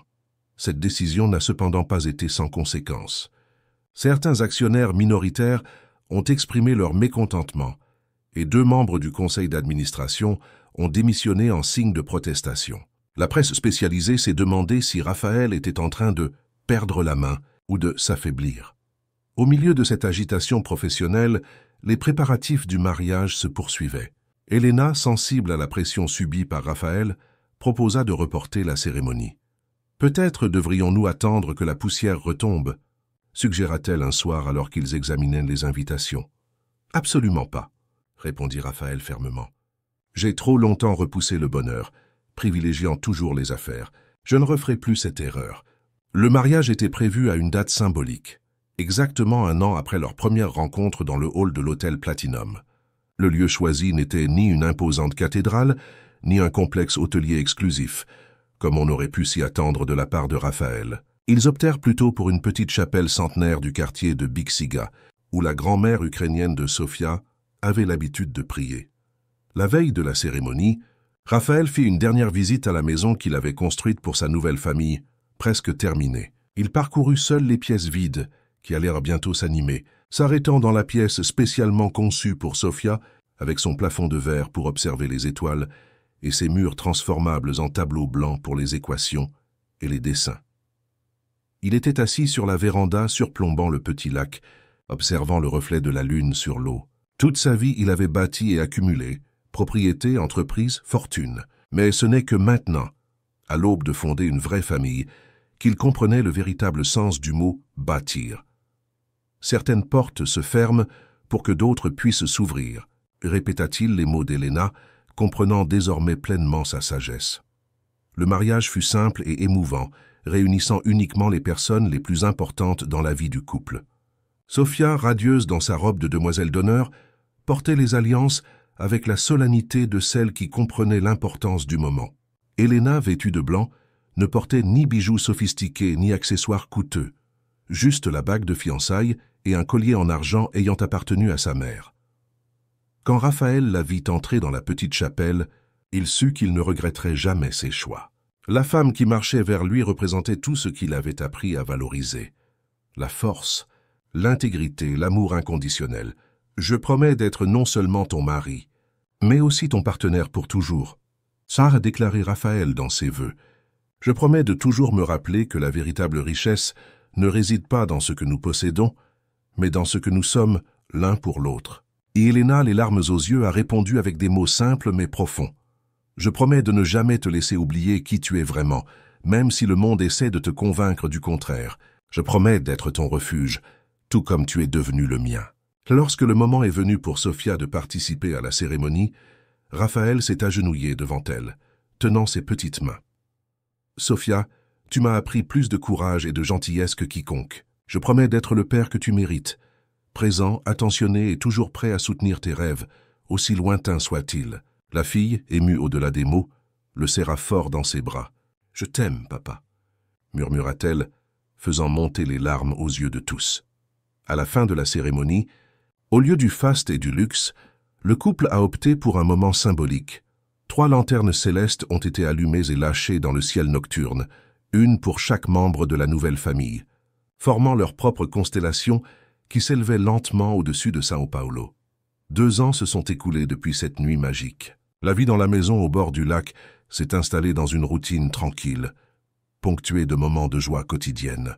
Raphaël a réorganisé son emploi du temps pour être toujours présent aux repas de famille et aux moments importants de la vie scolaire de Sofia.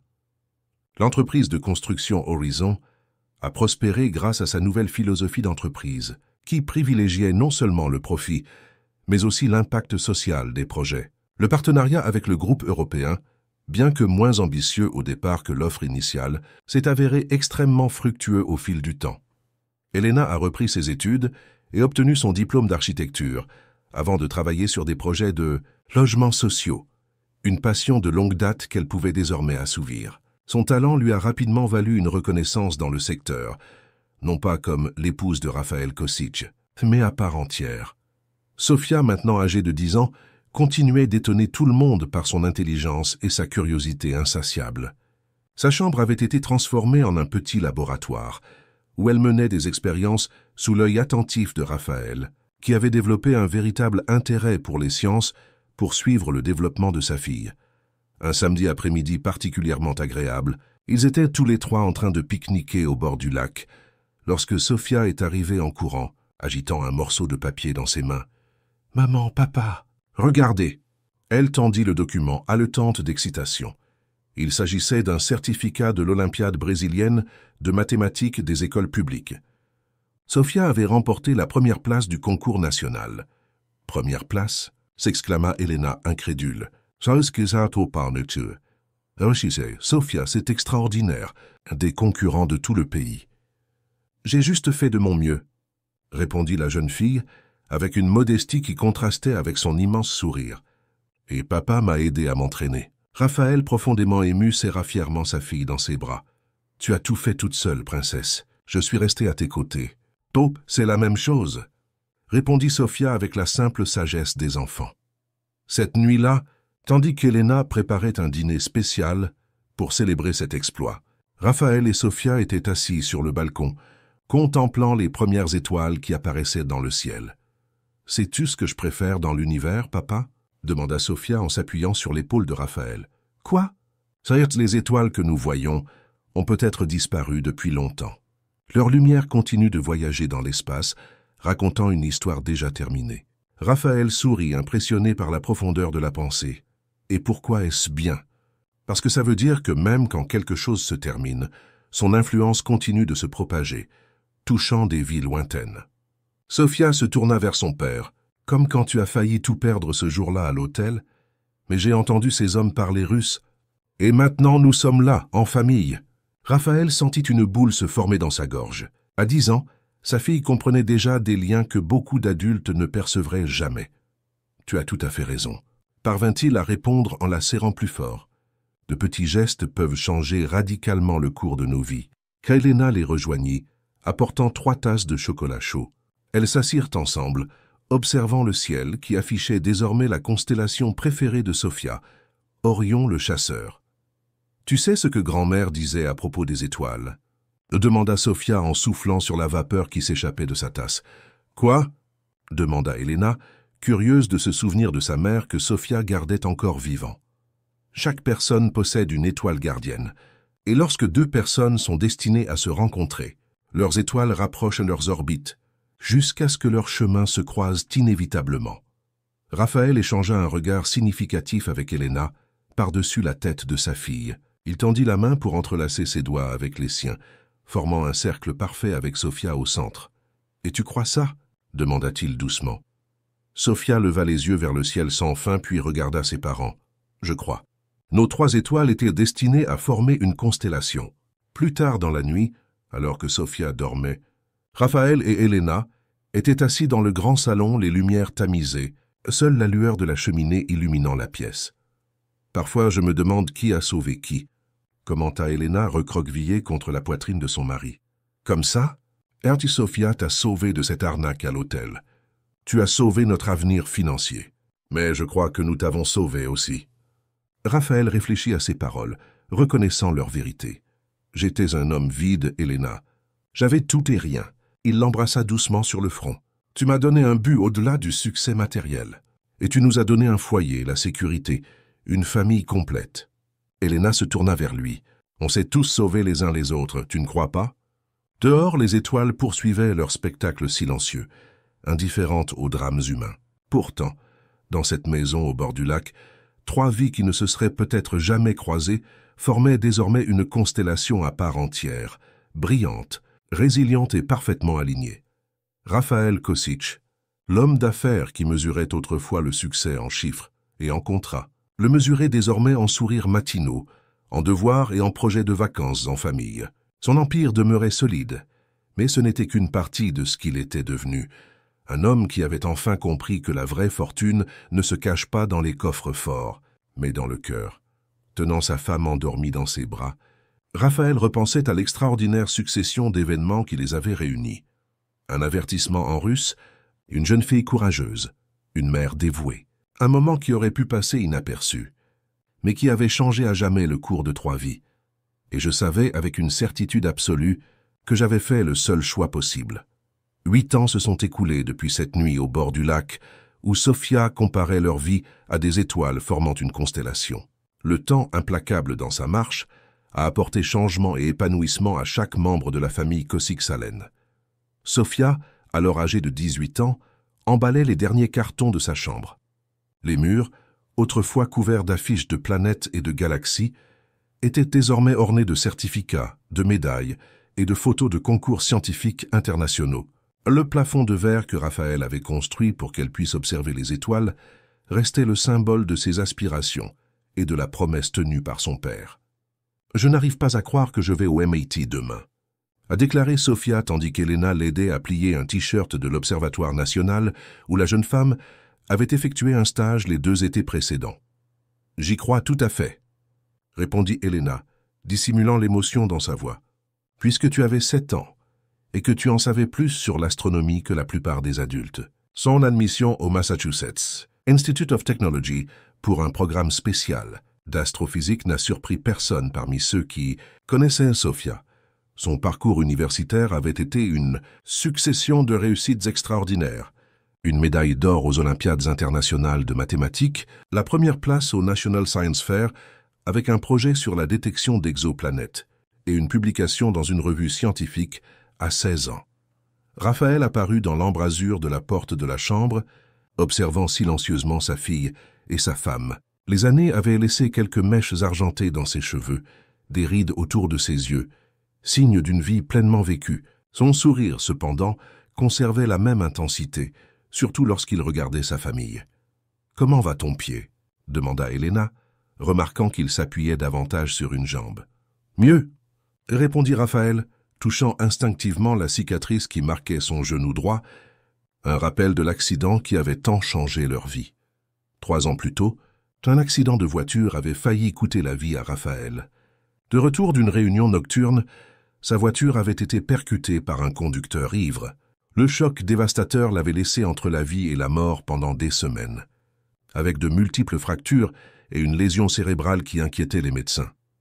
Durant les 2 mois où Raphaël est resté dans le coma, Elena ne l'a jamais quitté. Sofia, alors âgée de 15 ans, partageait son temps entre l'hôpital et ses études, refusant de renoncer à aucun de ses engagements. La nuit, pensant que sa mère ne s'en apercevait pas, l'adolescente pleurait en silence, craignant de perdre l'homme qui était entré dans sa vie comme un étranger et était devenu le père dont elle avait toujours rêvé. C'est durant cette période sombre que l'entreprise de construction Horizon a traversé sa crise la plus grave. Raphaël étant dans l'incapacité de diriger, Jonas a temporairement pris les rênes, mais l'instabilité économique et les rumeurs de décès potentiel du fondateur ont ébranlé la confiance du marché. Les actions ont chuté, des projets ont été annulés et même d'anciens alliés ont commencé à s'éloigner. Dans une décision qui stupéfia le monde des affaires, Elena, l'épouse désemparée, que beaucoup considéraient encore comme une opportuniste, prit les choses en main. Forte de son expertise en architecture et de l'expérience acquise en assistant son mari dans des décisions importantes, elle réunit le conseil d'administration et élabora un plan de stabilisation. « Mon mari reviendra », déclara-t-elle avec une fermeté qui fit taire les sceptiques. Et à son retour, il retrouvera son entreprise solide. Et Raphaël revint. Contre toute attente médicale, il sortit du coma après 63 jours. Sa convalescence fut pénible et douloureuse. Il dut réapprendre à marcher, à écrire et à effectuer des tâches simples qu'il accomplissait auparavant sans réfléchir. La frustration le rongeait souvent, le menant à des moments de colère ou de profonde dépression. C'est Sofia qui a trouvé le moyen de l'aider à renouer avec sa force intérieure. Chaque soir, elle apportait à son père des exercices de mathématiques ou de sciences, stimulant son esprit encore convalescent. Elle commençait par des questions simples, augmentant progressivement la complexité à mesure que Raphaël recouvrait ses capacités cognitives. Si tu peux bâtir un empire à partir de rien, tu peux résoudre cette équation, disait-elle lorsqu'il voulait abandonner. D'ailleurs, j'ai promis à mon professeur que tu m'aiderais pour mon projet de concours de sciences. La détermination de sa fille alliés au soutien indéfectible d'Elena, lui ont permis de garder les pieds sur terre, même dans les moments les plus sombres. Lorsqu'il a finalement repris le commandement de l'Horizon, 9 mois après l'accident, Raphaël était un homme transformé, non seulement par les limitations physiques auxquelles il était encore confronté, mais aussi par une nouvelle compréhension de ce qui comptait vraiment. La première chose que nous ferons, a-t-il annoncé au conseil d'administration à son retour officiel, est de créer une fondation pour les victimes d'accidents de la route et leurs familles. La deuxième chose sera de lancer un programme de logements sociaux en partenariat avec le gouvernement. Il est temps pour Horizon de redonner à la société une partie de ce que nous avons reçu. Jonas, qui était resté fidèlement à ses côtés tout au long de la crise, regarda Elena avec un sourire compréhensif. Cette tragédie avait consolidé ce qui avait marqué leur mariage. La transformation de Raphaël, d'homme d'affaires uniquement axé sur le profit, en homme conscient de la responsabilité sociale de sa position. 3 ans plus tard, Raphaël regardait sa fille s'élancer vers une nouvelle étape de sa vie. La fierté qu'il ressentait était indescriptible, mêlée d'une pointe de mélancolie à la voir partir. « J'ai fini de ranger le télescope », annonça Sophia, en refermant soigneusement la mallette contenant l'instrument que Raphaël lui avait offert il y a tant d'années. Je ne pouvais pas le laisser là. Bien sûr que non. Tu acquiesça Raphaël en entrant dans la chambre et en s'asseyant au bord du lit. Il fait partie de notre histoire. Tu te souviens de la première fois où nous avons observé Jupiter ensemble ? Demanda Sophia en s'asseyant à côté de son père. Comment aurais-je pu oublier ? Tu étais si excité que tu as réveillé tout le quartier en criant à propos des lunes galiléennes. Les 3 ont ri, partageant le souvenir avec le genre d'intimité que seules les familles véritablement connectées peuvent atteindre. Parfois, je me demande ce qui serait arrivé si je n'avais pas tiré sur ta veste ce jour-là, commenta Sophia soudain songeuse. Et si je n'avais pas eu le courage de te parler, j'aurais probablement tout perdu à cause des Russes, répondit Raphaël en passant son bras autour des épaules de sa fille. Et je serais toujours en train de nettoyer les chambres de l'hôtel Platinum, ajouta Elena en s'asseyant de l'autre côté de Sophia. Non, corrigea doucement Raphaël. Tu aurais de toute façon retrouvé l'architecture, Elena. Tu es la personne la plus déterminée que je connaisse. Elena sourit, tendant la main pour tenir celle de son mari, formant un cercle autour de Sophia, un geste qu'ils avaient répété d'innombrables fois au fil des ans, symbolisant leur unité en tant que famille. « Ce que je veux que tu saches, Sophia, » poursuivit Raphaël, « c'est que tu ne m'as pas seulement sauvé d'une fraude financière. Tu m'as sauvé la vie, au sens le plus profond du terme. Avant de vous rencontrer, je ne faisais qu'exister, accumulant argent et pouvoir sans but précis. Tu m'as appris à vivre pleinement. » Dès lors, « Et tu nous as donné un foyer » répondit Sophia en posant la tête sur l'épaule de son père. « Et de plus encore, tu m'as montré que je pouvais rêver grand. Allez, nous nous sauvons tous les uns des autres » conclut Elena, reprenant les mots qu'elle avait prononcés des années auparavant. Comme une chaîne de sauvetage mutuel, la veille du départ de Sophia, la famille a organisé un dîner spécial sur la terrasse de la maison. Jonas est venu avec sa femme. Des amis proches d'Elena étaient présents. Et 2 professeurs qui avaient joué un rôle particulièrement important dans le développement de Sophia étaient également présents. La terrasse, illuminée par des centaines de petites lumières imitant les étoiles, reflétait la passion de Sophia pour l'astronomie, qui imprégnait la décoration de la maison depuis des années. Une longue table était soigneusement dressée, chaque place étant marquée par un petit télescope doré portant le nom de l'invité. Pendant le dîner, Raphaël a demandé l'attention de tout le monde pour un toast. Demain, Sophia part à la conquête de nouveaux horizons. Commença-t-il d'une voix légèrement étranglée. Je suis extrêmement fier de la femme incroyable que tu es devenue, ma fille. Ton intelligence a toujours été manifeste depuis toute petite. Mais ce qui m'impressionne le plus, c'est ton cœur, ta capacité à voir le meilleur chez les gens et dans les situations, ton courage à défendre ce qui est juste. Sophia sourit, émue, tandis que Raphaël continuait. « Il y a 11 ans, tu m'as dit que les Russes prévoyaient de me duper. Je me souviens avoir hésité à te croire. Après tout, que pouvait bien connaître un enfant de 7 ans au commerce international? Mais il y avait une telle sincérité et une telle urgence dans ton regard que quelque chose en moi savait que je devais te faire confiance. C'était le moment le plus courageux de ma vie, » a avoué Sophia. « Maman m'a toujours appris à ne pas parler aux inconnus, et j'étais là à tirer sur la veste de l'homme le plus intimidant de l'hôtel. Tout le monde a ri, y compris Elena qui a ajouté « Et j'ai failli mourir de honte en voyant ma fille s'approcher de l'invité le plus important du Platinum. Si j'avais su ce qui allait se passer ensuite… » Lorsque les rires se sont calmés, Raphaël a levé son verre. « Je porte un toast non seulement au voyage de Sofia, qui commence demain, mais aussi aux rencontres improbables qui transforment nos vies. Parfois, le tournant le plus important de notre vie commence par un petit acte de courage. » Tout le monde trinqua, et la soirée se poursuivit en musique, en conversation et en souvenirs. Plus tard, une fois la plupart des invités partis, Raphaël trouva Sofia seule dans l'observatoire qu'il avait construit au sommet de la maison, un cadeau pour ses 15 ans. « J'espérais vous trouver ici », dit-il en entrant dans le petit espace circulaire, dominé par un télescope professionnel. Sofia s'éloigna de l'instrument, souriant à son père. « Je dis adieu au ciel de Sao Paulo. Le ciel de Cambridge sera différent. » Raphaël hocha la tête, la rejoignant pour regarder à travers le dôme ouvert la couverture étoilée au-dessus d'eux. « Je t'ai apporté quelque chose, » dit-il en lui tendant un petit paquet. Sofia l'ouvrit soigneusement, révélant une boussole antique magnifiquement travaillée en bronze et en argent. « C'était celle de mon père, » expliqua Raphaël. « La seule chose de lui que j'ai gardée après sa mort.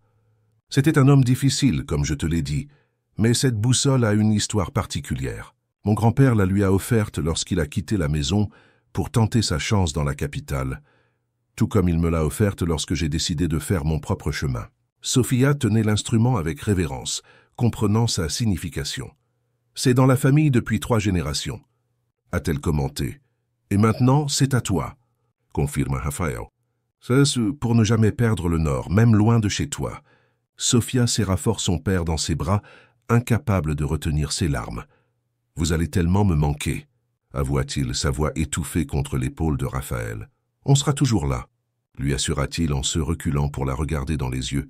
« Et je viendrai te voir si souvent que tu finiras par me virer de ta chambre. » Sofia rit en essuyant ses larmes. « Promesse ?»« Absolument. » Ils restèrent silencieux quelques instants contemplant les étoiles. Puis Sofia désigna un point précis dans le ciel. « Tu vois cette étoile? C'est Sofia. Elle brille toujours au même endroit, même après toutes ces années. »« Oui, bien sûr qu'il brille, » sourit Raphaël. « Les étoiles sont fidèles, comme l'amour que nous ressentons pour toi, quelle que soit la distance. » Le lendemain matin, l'aéroport international de São Paulo était plus fréquenté que jamais. Raphaël, Elena et Sofia traversaient lentement le terminal, s'attardant sur leurs derniers instants ensemble avant l'embarquement. « Souviens-toi de ce qu'on a convenu, » dit Sofia en essayant de garder son calme. « Tu ne resteras pas à l'aéroport à me regarder passer le contrôle des passeports. On se dira au revoir ici. Et c'est tout. Pas de scène dramatique, pas de pleurs. »« Ça ne pleure pas, » répéta Elena, les yeux déjà embués de larmes. « Assurons-nous simplement que tu es tout. Passeport, argent, documents universitaires. »« Ah, maman !» l'interrompit Sofia avec un sourire patient. « On a déjà vérifié 3 fois. » Lorsque la première annonce d'embarquement retentit dans les haut-parleurs, Sofia se tourna vers ses parents. Le moment qu'ils avaient tenté de repousser était enfin arrivé. « Je te rendrai fier. » promit-elle, la voix légèrement tremblante. « Nous sommes déjà fiers, » répondit Raphaël. « Non pas de ce que tu accomplis, mais de qui tu es. » La dernière étreinte fut longue et intense, toutes les 3 enlacées comme elles l'étaient depuis qu'elles formaient une famille. Lorsque Sofia s'écarta enfin, Elena prit le visage de sa fille entre ses mains. « Va éclairer le monde de ta lumière, mon étoile, » dit-il doucement. « Et n'oublie jamais le chemin du retour. » Sofia hocha la tête, incapable de parler. Elle prit ses bagages et se dirigea vers la porte d'embarquement, se retournant une dernière fois pour saluer de la main avant de disparaître dans la foule. Raphaël entoura Elena de son bras, tandis qu'ils regardaient leur fille partir. Le silence entre eux était chargé d'émotions contradictoires, fierté et tristesse, accomplissement et désir anticipé. « Elle ira bien, » murmura Elena, plus pour elle-même que pour Raphaël. « Mieux que bien, » confirma-t-il. « Elle brillera comme nous l'avions toujours imaginé. » Ils sortirent lentement de l'aéroport, se soutenant mutuellement, physiquement et émotionnellement. Sur le parking, avant de monter dans la voiture, Raphaël marqua une pause, levant les yeux vers le ciel matinal clair. « Tu sais ce que je pensais tout à l'heure » demanda-t-il à Elena. « Quoi ?»« Ah, nous avons une chance incroyable. Non seulement d'avoir Sofia, mais aussi de nous être trouvés. Elena sourit, touchant affectueusement le visage de son mari. Ce n'était pas de la chance, Raphaël, c'était le destin. Comme dirait Sofia, nos astres étaient alignés. Il rit doucement, embrassant la paume de sa main. Que nous soyons dans la file d'attente ou non, je suis reconnaissant chaque jour pour ce moment dans le hall de l'hôtel Platinum. Sur le chemin du retour, une maison où l'absence de Sofia allait désormais se faire sentir, ils repensèrent tous deux au parcours extraordinaire qu'ils avaient partagé. D'une rencontre improbable, entre un homme d'affaires arrogant, une mère dévouée et une jeune fille courageuse. Une famille était née, défiant les attentes et transformant 3 vies solitaires en une constellation d'amour, de soutien et d'épanouissement mutuel. Sofia avait raison, pensa Raphaël en tenant la main d'Elena. Elles étaient comme des étoiles, ayant trouvé leur place idéale dans l'univers. Ensemble, formant un système stable, brillant d'autant plus par leur présence. Et même si l'une d'elles suivait désormais une orbite plus lointaine, la constellation restait intacte, unie par des liens invisibles plus forts que la distance physique. De retour à la maison, Raphaël se rendit à l'observatoire où il était allé avec Sofia la veille. Le télescope était toujours orienté dans la même direction, pointé vers l'étoile qui portait le nom de sa fille. Sofia avait laissé une enveloppe à côté de l'instrument. Raphaël l'ouvrit, révélant une photo d'eux 3, prise le jour de sa remise de diplôme quelques mois plus tôt. Au dos, de l'écriture soignée héritée de sa mère, Sofia avait écrit « À maman et papa, il y a environ 100 milliards d'étoiles dans notre galaxie, et au moins 100 milliards de galaxies dans l'univers observable. Parmi toutes ces possibilités infinies, j'ai eu la chance de trouver les 2 étoiles qui formeraient ma constellation idéale. Peu importe où la vie me mène, mon télescope sera toujours pointé vers la bonne direction. Avec un amour éternel. Sofia !» Raphaël sentit ses yeux se remplir de larmes lorsqu'Elena, qui était entrée silencieusement dans l'observatoire, le serra dans ses bras par derrière. « Elle reviendra, » murmura Elena. « Je sais, » y répondit Raphaël. « Et en attendant, nous resterons ici, gardant ton étoile dans notre constellation. » Ensemble, ils contemplaient le ciel à travers la coupole ouverte. Quelque part au-dessus de l'océan Atlantique, un avion emportait Sofia vers son avenir. Mais même séparés par des kilomètres, les 3 restaient liés par quelque chose de bien plus fort que la distance. L'amour qui avait transformé des inconnus en famille, le destin qui avait entrelacé leur vie de manières inattendues, et la certitude que, quelle que soit la distance qui les séparait, leurs étoiles continueraient de former une constellation parfaite au firmament de leur vie. C'était la fin d'un chapitre et le début d'un autre. Sofia, la jeune fille qui avait autrefois sauvé Raphaël par un simple acte de courage, s'engageait désormais à sauver les autres grâce à son savoir et sa passion. Elena, la mère qui avait lutté seule pendant des années, avait désormais un partenaire avec qui partager ses joies et ses peines. Et Raphaël, l'homme qui avait bâti un empire de béton, comprenait enfin que son véritable héritage ne résidait pas dans les bâtiments qu'il avait construits, mais dans les vies qu'il avait touchées et transformées. La constellation qu'ils formaient ensemble continuerait de briller, se guidant mutuellement à travers la vaste obscurité de l'univers, leurs lumières entrelacées dans une danse éternelle d'amour, de gratitude et d'appartenance. Fin de l'histoire, chers auditeurs. Nous espérons que l'histoire de Raphaël, Elena et Sofia vous a touché. Pour d'autres récits touchants explorant les liens familiaux, les rencontres inattendues et les choix qui définissent nos vies, abonnez-vous à notre chaîne et aimez cette vidéo. Chaque semaine, nous vous proposons des histoires originales qui capturent la beauté et la complexité des relations humaines. Partagez dans les commentaires le moment de cette histoire qui vous a le plus touché. Était-ce lorsque Sofia a prévenu Raphaël à l'hôtel, lorsqu'il a demandé à être son père, ou peut-être lorsqu'il a refusé la proposition d'1 million de dollars pour rester avec sa famille? Nous avons hâte de lire vos réflexions et suggestions pour de futures histoires. À bientôt!